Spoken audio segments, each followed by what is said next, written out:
Press play to listen to this article by ZOYA SHEFTALOVICH, presented by Cefic. Send tips here. Tweet at ZOYA. Listen to Playbook and view in your browser pics du jour. In 2018, it was this image that became synonymous with a fractious G7 in Charlevoix, Canada. This year, this snap might be the official face of Biarritz, but Playbook reckons these tell a better story. Pick 1, pick 2, pick 3. Seen a better one? Drop it my way. Good morning. Emmanuel Macron took a big diplomatic gamble by opening the door for Iranian Foreign Minister Mohammad Javad Zarif to drop in on the sidelines of the G7 meeting in Biarritz on Sunday. The question is, does the arrival of Zarif herald some kind of Iran breakthrough? Macron's big Iran play surprised. The French president unexpectedly met Zarif on the G7 margins on Sunday, and Donald Trump, who recently threatened to obliterate Iran, was in on the plan. Report Rim Momtaz and David Hassanhorn from Biarritz. Macron forewarned Trump of Zarif's surprise visit to the French coastal town during a one-on-one lunch meeting on Saturday afternoon, and Trump agreed it was a good idea, Rim and David say.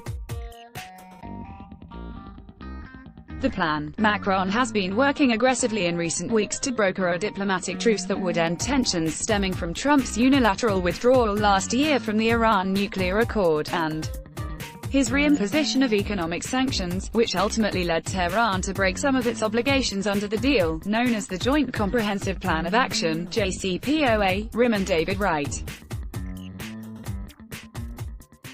Zarif didn't meet with either Trump or U.S. officials, but Macron himself briefed the American president on his meeting with the Iranian immediately after it ended. ****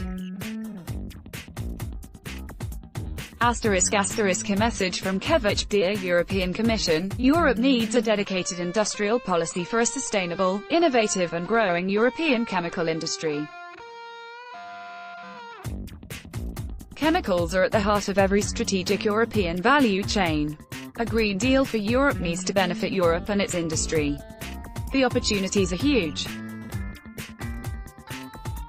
To see how this can be achieved, download our mid-century vision.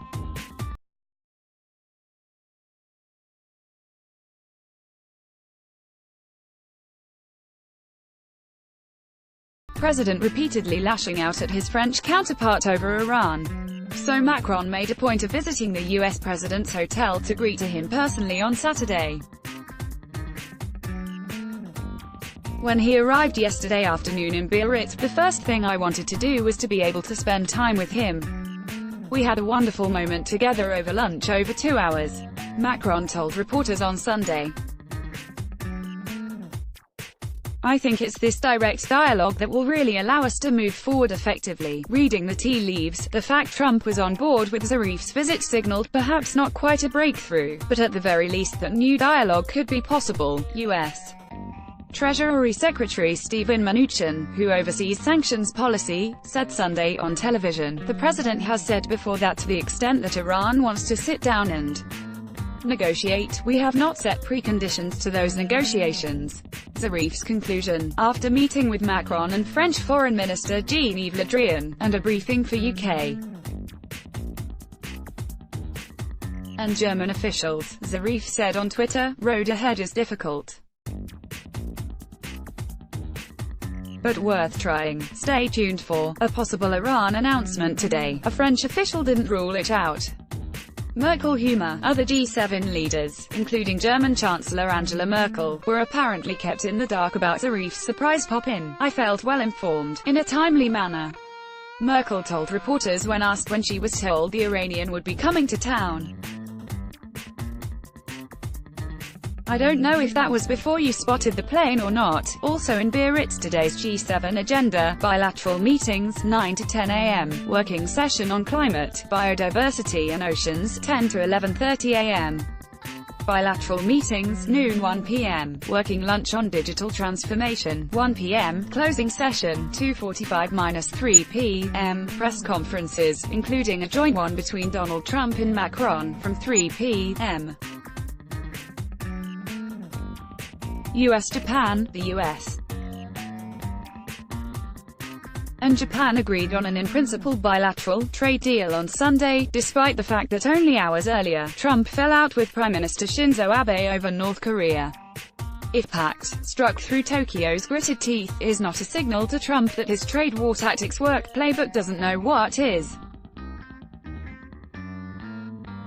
US-China. Speaking to reporters on Sunday, Trump insisted Beijing would blink first in its trade dispute with the US, but admitted having had second thoughts about whether escalating the conflict was the right course of action. On Friday, Trump and China stepped up their trade war, with Trump announcing he would hike tariffs on Chinese imports after China announced a fresh round of tariffs on US goods. No-deal Brexit. No problem, Britain could easily cope with a no-deal Brexit, which would be the EU's fault, Boris Johnson claimed at the G7.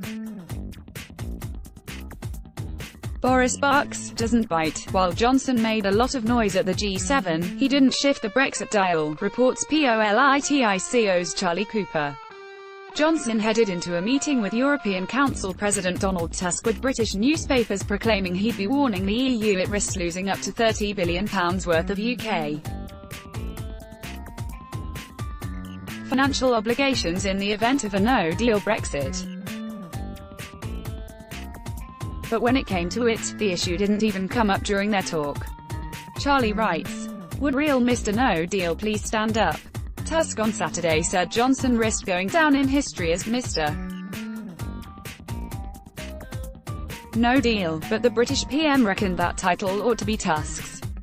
There's always the other Donald. Trump wants a trade deal with the UK. By the summer of 2020, Johnson said following their meeting at the G7 summit. "Watch your back, Kristalina." Johnson, meanwhile, is lobbying for former UK Chancellor George Osborne to be made the next leader of the International Monetary Fund at the G7, despite the EU having chosen to endorse Kristalina Georgieva, the World Bank's chief executive, for the role. A UK official told Charlie Cooper there had been concerns the EU rushed the decision to nominate the Bulgarian. European officials have been concerned since the UK abstained from the Georgieva nomination that a rival candidate would divide American loyalties. POLITICO's financial services editor John Rieger writes into report, and splitting the transatlantic vote could throw open the door to challenges from elsewhere in the world. Burning issue. Just 2 months ago, Europe concluded its landmark trade deal with the South American Mercosur bloc. Now some EU leaders, though notably not Germany, are threatening to kill it off, accusing Brazil's President Jair Bolsonaro of allowing the torching of the Amazon rainforest. Hans von der Burchard and Wim Montaz have the story. Here's the rub. The French, Irish and Luxembourgish threats to block the Mercosur deal could offer an opening to Trump. Hans and Wim write. In July, the U.S. President said he wanted to do his own UK trade deal with Brazil, and with fewer environmental conditions. If Macron snubs Bolsonaro, the Brazilian leader could pivot to Trump. We said what? Determined to avoid a repeat of last year's communiqué fiasco, when Donald Trump signed onto a G7 statement and then torpedoed it minutes later. Emmanuel Macron decided not to have a communiqué after this year's summit, but with no communiqué, there's no written record of what leaders have actually agreed, leaving them free to present their own version of events, as David and Rim write. Back in Brussels, Belgium nominates REYNDRS for Commissioner. Prime Minister Charles Michel will nominate Foreign Minister Didier Reynders as Belgium's European Commissioner. Simon van Dorp has the details. We're still waiting on France and Italy to confirm whom they plan to nominate.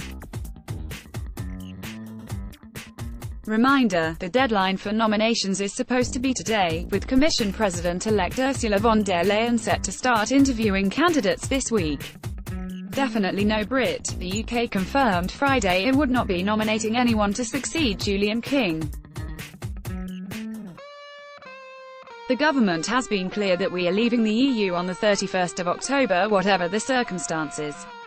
Given that the new Commission will not be taking up office until after we have left the 1st of November, we will not need a new Commissioner, London said in a statement.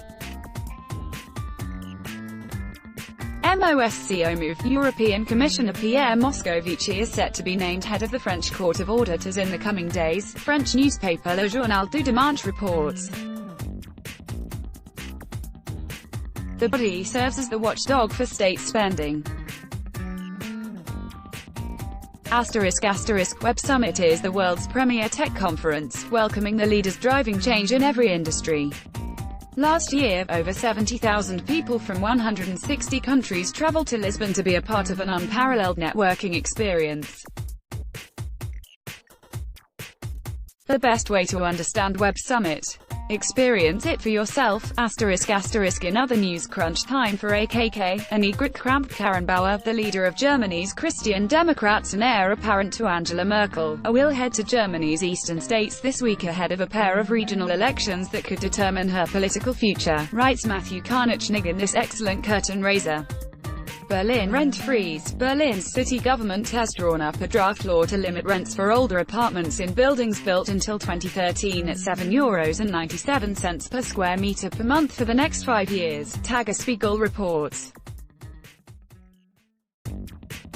Norway D-Day. Norwegian Prime Minister Erna Solberg has set today as the deadline for her 3 junior partners to decide whether they will remain in her coalition government, Reuters reports. POLITICO's brand new service Cybersecurity and Data Protection Pro launches today.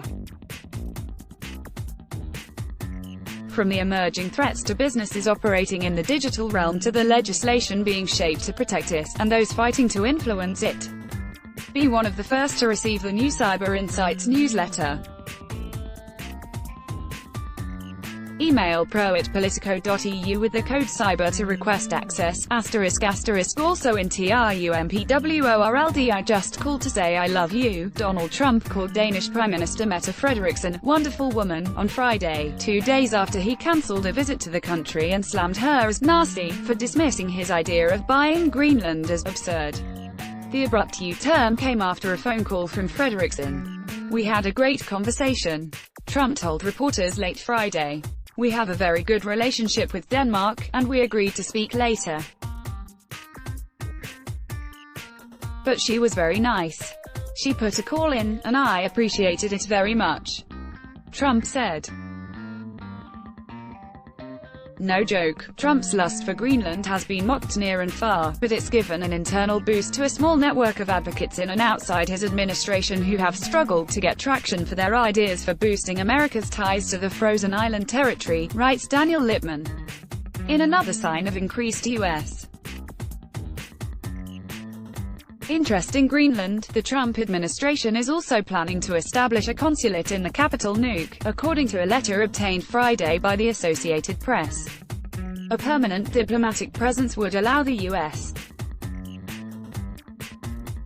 to protect essential equities in Greenland while developing deeper relationships with Greenlandic officials and society, said the letter addressed to Congress.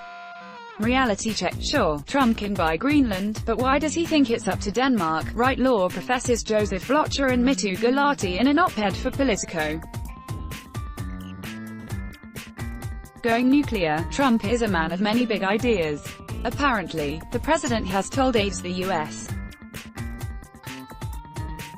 should nuke hurricanes to stop him from hitting America, according to an Axios report. I got it. Why don't we nuke them?" Trump told an advisor. "They start forming off the coast of Africa. As they're moving across the Atlantic, we drop a bomb inside the eye of the hurricane and it disrupts it. Why can't we do that?" Over and out. Congratulations, Caroline Dubois and Johann Abner Benizri were married on Sunday at the Yuckel City Hall. Birthdays: David Martin and Renato Soru MEPs, Chancellor of the Duchy of Lancaster Michael Gove, Politico 28 alum, former German Agriculture Minister Christian Schmidt, Agents Europe's Camille Cerise-Gesant, the National's Arthur Macmillan, journalist Jamal Halaby. Celebrated Sunday, MEPs Francesca Donato and Barbara Ann Gibson, Cambrai Associates Kaisu Carvala. celebrated Saturday. MEP Aileen MacLeod, former MEPs Riikka Pikkarainen, Pavel Telika and Franziska Katharina Brantner, Eurojust Cecilia Thorfinn, EU observers Esther Zalen, Rasmussen Global's Fabrice Pothier, Capital Strategies Trey Barnes, Sauli Niinisto, President of Finland. Many thanks to Rim Montaz, Anka Gurzu, Daniel Lippman, my editor Esther King and my producer Miriam Weber. **** A message from Cefic: for Europe to achieve its ambitious goals by 2050, we face a number of urgent decisions on the prerequisites to a world that is cleaner and healthier and more inclusive, where the transition to climate neutrality has been socially fair and just, and in which Europe maintains its global relevance.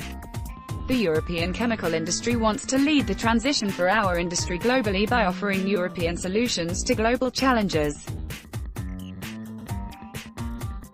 The mid-century vision outlines a cautiously optimistic view of the future, exploring how the European chemical industry can contribute to the circular economy, seeking for greater transparency across value chains and using digitalization to produce and handle chemicals more efficiently.